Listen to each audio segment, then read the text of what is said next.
we'll move on to the Gold Cup. Really looking forward to this, the Cheltenham Gold Cup, that is. I'll go through prices in a sec, Matt, but give us your couple of trends that you have initially. I know you've one later on as well.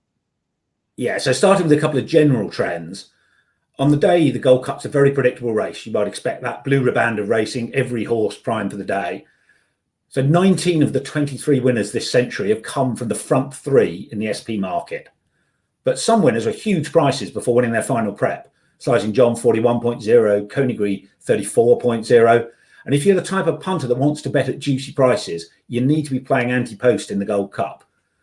With the Cotswold Chase, Irish Gold Cup and Denman Chases coming up, this can be the sweet spot for punting. The second trend is to do with experience, which tends to get overbet in the Gold Cup. The up-and-comers, usually the second season chasers, being underbet. The shortest first and second season chaser in the SP market, 9 from 25 this century, 37.147% profit. No standout at the moment. Looks likely to be either Jerry Colombe, who's about 15.0, or Gentleman's Game's about 24.0. Gentleman's Game's going straight to Cheltenham. Wouldn't surprise me if Jerry Colombe did too. Given their profiles, the market's likely to be a decent guide to their prospects if they don't run again. For those who like momentum punting, they're two to consider if the vibes are strong in the run-up to the festival. Okay, Dan, yeah, I'll just take you through some of the prices we have currently on the Matchbook Betting Exchange. Best price on a lot of these horses. You're backing them all in, but again, most of the sports books are still all in and not no runner, no bet. Gallopin de Champ 2.42 on the Matchbook Betting Exchange. Faster Slow 7.8, Shiskin 11.0, the Han Presse 12.0, Jerry Colombe 16.5, and you have Hewitt there at around 20.0. Just at the moment, give us your sort of thoughts about the Gold Cup and where you're sort of seeing yourself potentially having a bet closer to the time, perhaps. Yeah, well, I think you have to start with Gallopin de Champs, just on the basis that if he does repeat his Gold Cup performance of last season or even his run in the Savills, I think it's hard to imagine anything in here is capable of a performance like that. The question I have is, can he keep backing up these performances? It's not easy to do that, especially as a staying chaser. Obviously, that's a debate that rages about Constitution Hill and whether he can keep up those performances even as a 2-mile hurdler. But as a staying chaser, it would be quite monumental if he can keep doing this and come back to win a Gold Cup. Obviously, he looks likely to run at the Dublin Racing Festival. It wouldn't surprise me if he doesn't perform to the same extent we saw over Christmas, and maybe that'll see him drift slightly. Obviously, Fast or Slow's in there as well. That'll maybe tell us a bit more. You look at the repeat winners of the Gold Cup, they don't tend to be overly raced in the lead up. And I think it's quite interesting that he's having maybe a more aggressive campaign this season than would have been expected. Obviously, Album Photo had one race, obviously, on New Year's Day, and then went straight to the Gold Cup when he won back to back. Obviously, Best Mate used to go straight from the King George to Cheltenham, obviously, with a nice little break in between. So they were minded with a view to that. And bearing in mind, if Gallopin de Champs goes to the Dublin Racing Festival, he's got to back up an unbelievable performance in the Savills to then run in the Dublin Race Festival, win a tough race against Fast or Slow. Can he keep doing that and performing to that level? If he kind of comes down to the level where we've seen towards the end of the season and the other races, obviously the John Durkin as well, he is vulnerable. And at 2.42, that's kind of what you're taking into account. If he just doesn't run up to that best. Fast or Slow, I still find very difficult to assess because despite what he's achieved as a dual Grade 1 winner, we still don't know what level he's really at. Shishkin is a horse I could leave alone. I'm not really interested in him. Jerry Colombe, I think, would be a solid each-way conveyance, especially if the ground is soft. But again, he hasn't shown a level of form yet to suggest he can get to where Gallopin de Champs is at. I do think he underperformed in the Savills. Seemed to get worked up, according to all reports. So I think he's capable of better. I mean, Gentleman's Game, I think, is probably the more interesting betting proposition at this stage. Looks like they're going straight to the Gold Cup.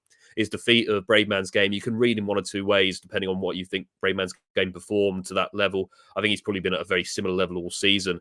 Obviously, he's a young progressive chaser, as Matt mentioned. Those are the types you like to have on side. Although my preferred at this stage is still Lon Presse.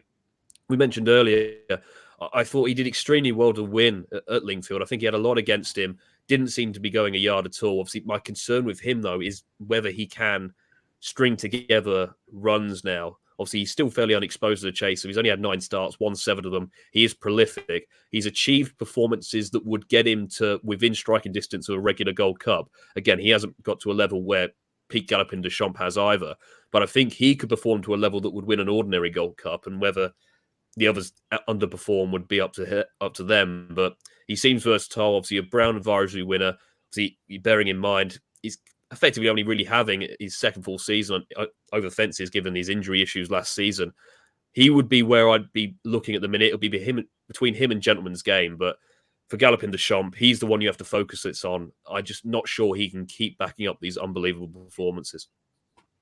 Yeah, so Gentleman's Game, 30.0 currently on the Matchbook Betting Exchange. The home press, as we touched on already, 12.01. So perhaps consider slightly overpriced at the moment, according to Dan. But Matt, on Galopin de Champs, some good points there from Dan. It's like it's going to be completely different to last year's Gold Cup in one sense, the way they potentially ride him. But also, if he does run in the Irish Gold Cup, it's basically unheard of in the last few years for a horse to be that busy in a campaign and then go in as a very, very short favourite in the Gold Cup, isn't it? I think Dan's absolutely spot on. So excellent analysis of the inherent nature of the Gold Cup and how that applies to Galopin de Champs. 10 Gold Cups this century have been won by horses in their third season or later. And I think there is a big difference. It's the miles in the legs, and the second season chasers are still gaining experience. So if they have a bit more of a busy campaign, I'm more relaxed about that. But those 10 horses in their third season or later chasing, 8 of them have been off the course for more than 2 months. And one of the others, Native River, have been injured and just made his comeback in the Denman Chase.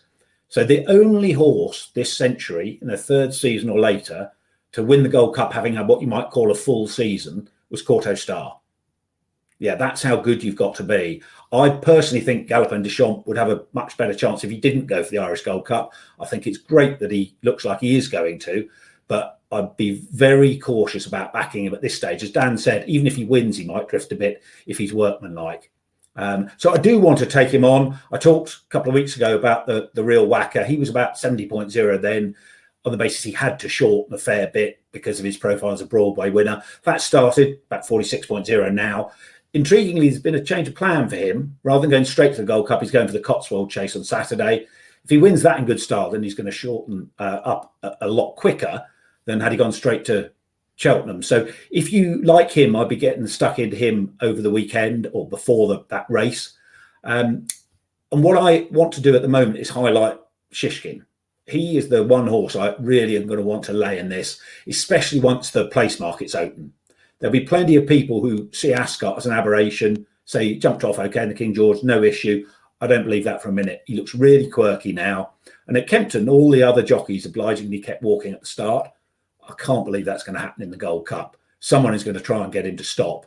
And if he does, there's a good chance he'll plant himself.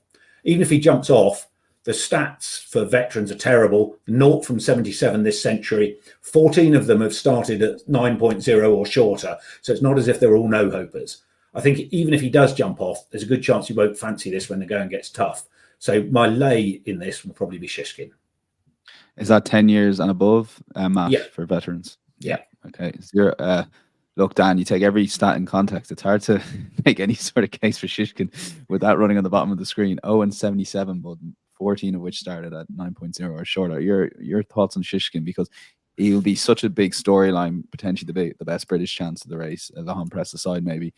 It's such a massive storyline going into the Gold Cup, so there'll be a lot of talk about Shishkin. Would he start, for example, as Matt touched on? But yeah, that will give me nerves because in my head he has a squeak. Yeah, I like Matt. I'm happy to leave him alone. I think he's been proving, not just recently, but I think you really look back at it the last couple of years, that he is getting quirky. And do you really want a quirky horse in a Gold Cup, bearing in mind the test it generally presents?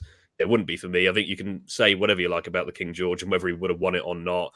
I'm not sure that race, realistically speaking, was up to much, as we'll probably touch on with Allaho shortly. But yeah, it wouldn't be for me at all. Would be completely on board with Matt's opinion. Wouldn't touch it with a barge pole.